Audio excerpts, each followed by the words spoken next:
November 4th, 2020. As a world that is sick and tired awaits the final vote tallies from Wisconsin, Michigan, and Pennsylvania, there's one thing I'm sure of. Even if Biden wins the election, he and the Democratic Party have lost the soul of the nation, the very thing they claimed to be fighting for. In 2016, the Dems lost with a weak candidate representing the failed politics of a half century ago. So naturally, they doubled down in 2020, because doing the same thing over and over again while expecting different results has always been a solid strategy. Remember when Biden, with a huge assist from Jim Clyburn before the South Carolina primary, became the Democratic nominee by default because he was considered electable?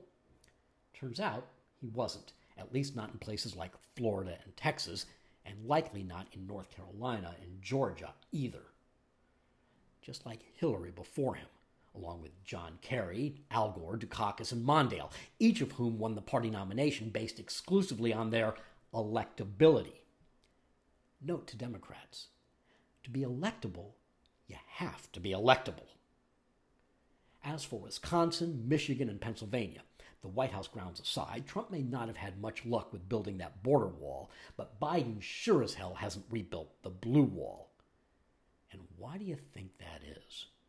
I don't know, maybe because Biden, like the poorly performing Democrats mentioned above, was an uninspiring and uninspired candidate who couldn't generate any enthusiasm for being not Donald Trump, or overcome the genuine enthusiasm of Donald Trump and his supporters who have had it up to here with being lectured and hectored by sanctimonious Democratic know-it-alls. Here's the thing. After nearly 4 years of a Trump presidency, the best the Dems could come up with was a two-time also-ran with a history of questionable political judgment and an utter lack of imagination who couldn't articulate why he should be president and hasn't had a new idea in 25 years.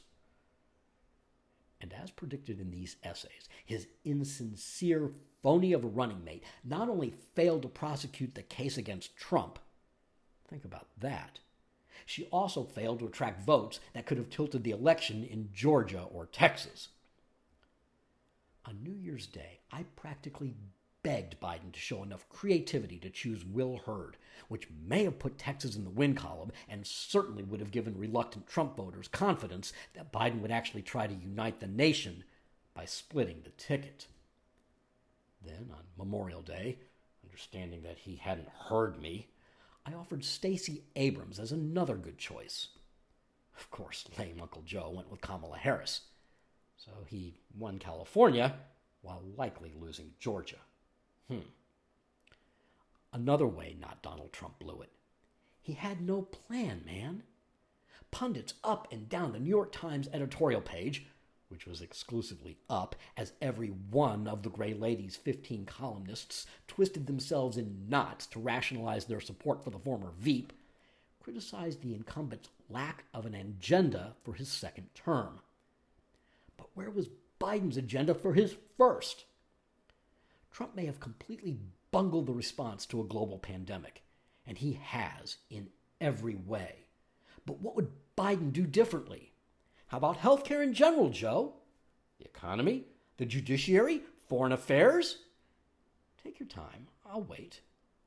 I mean, Biden's complete lack of leadership was so obvious that one Times pundit actually praised him as someone, quote, whose great virtue is a sort of lack of specificity, unquote. Biden's memoir may as well be called Profile in Wishy-Washy. To the morally and intellectually bankrupt Democratic Party, you simply can't beat a media giant and its puffed-up, stuffed suit mouthpiece just because you're a nice guy, no matter how much you outspend the other side. If you want to be president, you have to have sharp elbows and be willing to slide spikes high into second base. This mixed sports metaphor is not an admonishment to play dirty, but to play hard. When they go low, you go high, but do so with intent.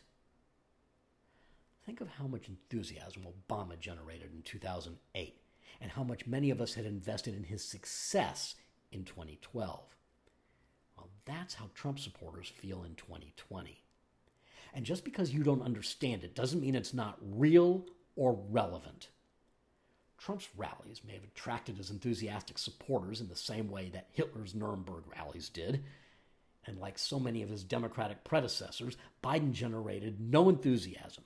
Yet the Dems were counting on attracting just enough disaffected Trump voters in just enough swing states to win. What the Dems continue to fail to understand is that a return to politics as usual is exactly what both turns off so many people and drives so many to support Trump. I had an emotional investment in Trump losing. I had no such investment in Biden winning. And I had an emotional disinvestment in Kamala Harris not inheriting the presidency that she hasn't earned and doesn't deserve. Trump generated an excitement and enthusiasm, whatever you think about the kind of excitement and enthusiasm he generated. For Hillary 4 years ago, the reaction ranged from hostility to indifference. After all, 100 million registered voters, 40% of the electorate, myself included, couldn't bring ourselves to cast a ballot that year. For Biden, it was boredom and disinterest. Dems, when will you stop blaming the voters for your failures and start looking in the mirror?